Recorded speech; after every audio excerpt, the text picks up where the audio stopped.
बंद होने के बाद जो नतीजे आए वो कैसे रहे, इनमें बैंक्स भी शामिल थे, इनमें हमने कंटेनर कॉर्प जैसी कंपनियां भी देखी और कई सारे नंबर्स कैश मार्केट के भी थे। इंपॉर्टेंट नंबर्स लेकर हमारे साथ पूजा जुड़ गई हैं। गुड मॉर्निंग पूजा, बताएं।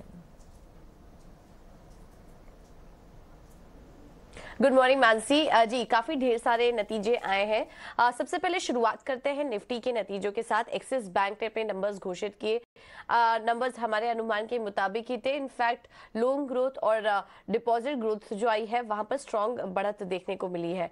मुनाफा भी अनुमान से बेहतर। एनआईआई में 32% की बढ़त देखने को मिली, जिससे कि मुनाफे को सहारा मिला और एसेट क्वालिटी के आंकड़े भी स्थिर नजर आए। ग्रॉस एनपीए, नेट एनपीए दोनों में ही गिरावट देखने को मिली है। तो अनुमान के मुताबिक रहे एक्सिस बैंक के नतीजे। आगे बढ़ते हैं और वायदा बाजार के कुछ नंबर्स पर नजर डालें। अहम तो कंटेनर कॉर्प ने अपने नतीजे घोषित किए। नतीजे मिले जुले दिखाई दे रहे हैं। अगर आय और मुनाफा देखेंगे तो वहां पर अच्छी बढ़त हुई है। 1938 करोड़ से बढ़कर जो आय का फिगर आया है वो 2004 का आया है। मुनाफा भी बढ़ा है, लेकिन मार्जिन अगर देखेंगे तो वहां पर इस बार दबाव देखने को मिला। कामकाजी मुनाफा घटा है कंपनी का और मार्जिन भी 23.7% से घटकर 21.5% का आया है। यह है कंटेनर कॉर्प के नंबर्स। सिंजीन के नंबर्स अच्छे दिखाई दे रहे हैं। आय में करीब 22% की बढ़त आई है। कामकाजी मुनाफा 13% से बढ़ा है कंपनी का और मुनाफे में भी करीब 5.5% की बढ़त देखने को मिली है। इसके अलावा टाटा कम्युनिकेशन की बात करें तो यहाँ पर नतीजे कमजोर है। आय में मामूली 2% की बढ़त और बाकी सभी फ्रंट पर गिरावट दर्ज हुई है। मुनाफा घटा है कंपनी का 26% से। ये हुए कुछ वायदा सेगमेंट से नंबर्स। अब आते हैं कैश सेगमेंट के नतीजों पर। तो यहाँ पर ग्लैंड फार्मा ने अपने नतीजे घोषित किए, जिसमें कि कमजोर नंबर्स आए हैं। आय में 12% की गिरावट दर्ज हुई है और मार्जिन भी घटे हैं कंपनी के। करीब 17% का दबाव कामकाजी मुनाफे में भी देखने को मिला है और मैनेजमेंट की तरफ से भी कमेंट्री इस तरह से निकल कर है कि अभी जो मौजूदा माहौल है वो काफी चैलेंजिंग नजर आ रहा है आने वाले समय में कंपनी के लिए। पूना वाला फिनकॉर्प, यहाँ पर नंबर्स काफी अच्छे नजर आए। आय में 25% की बढ़त और मुनाफे में 80% से ज्यादा की ग्रोथ कंपनी ने दर्ज की है।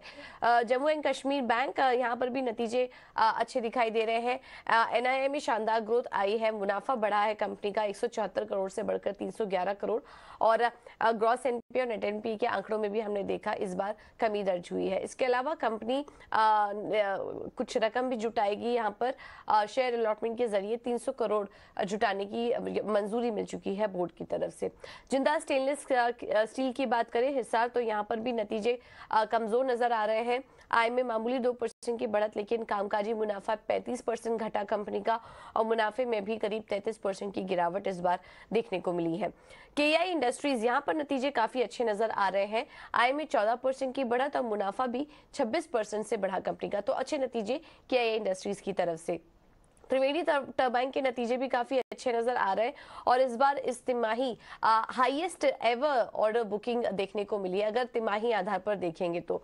और हर फ्रंट पर नंबर्स भी अच्छे नजर आ रहे हैं। मुनाफा 36 करोड़ से बढ़कर 53 करोड़ पहुंच चुका है और कामकाजी मुनाफे में भी करीब 40% की बढ़त कंपनी ने दर्ज की है।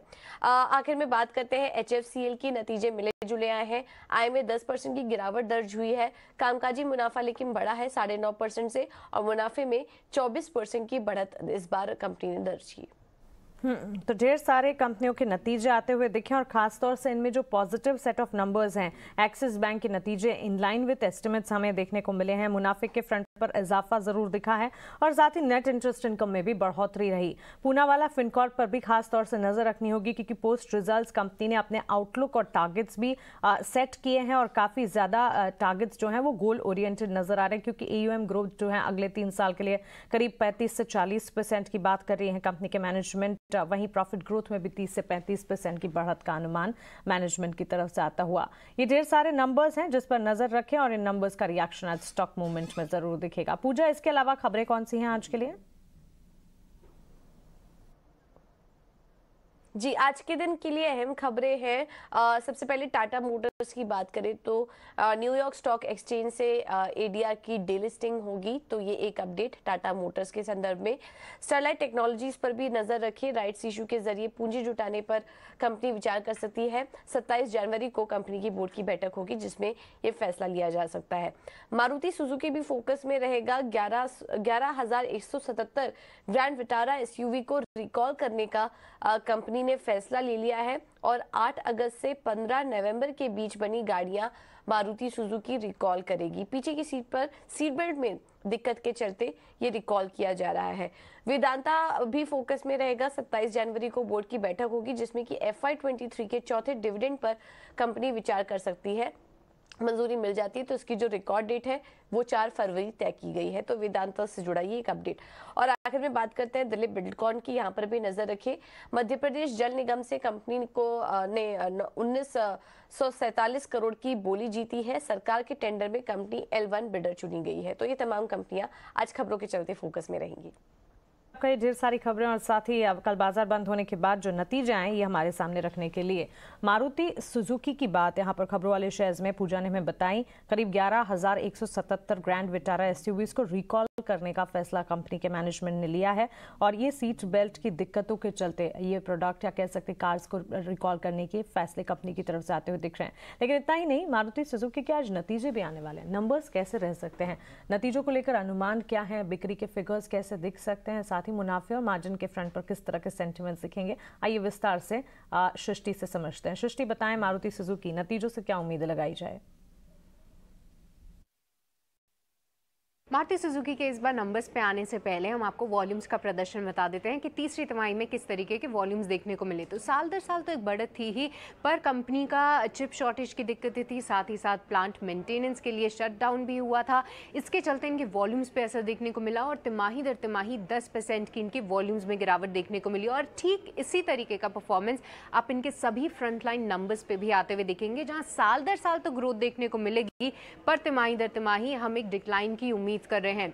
सबसे पहले इनकी टॉप लाइन की बात करें तो यहाँ पे 9.5% की गिरावट हमारी उम्मीद है कि तिमाही दर तिमाही कंपनी दिखा सकती है।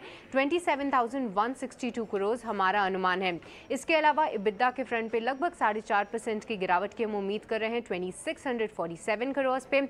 मार्जिन के फिगर पे अगर आए तो यहाँ पे तिमाही दर तिमाही की एक्सपेंशन हो सकता है। मामूली से 40 बेसिस पॉइंट्स की हम बढ़त की उम्मीद कर रहे हैं और 9.7% हमारी उम्मीद है। पर अगर कंपनी इस बार 9.5% से ज्यादा मार्जिन लेके आती है तो वो नंबर आप लगभग 2 साल बाद आते हुए देखेंगे कंपनी के मार्जिन फ्रंट पे।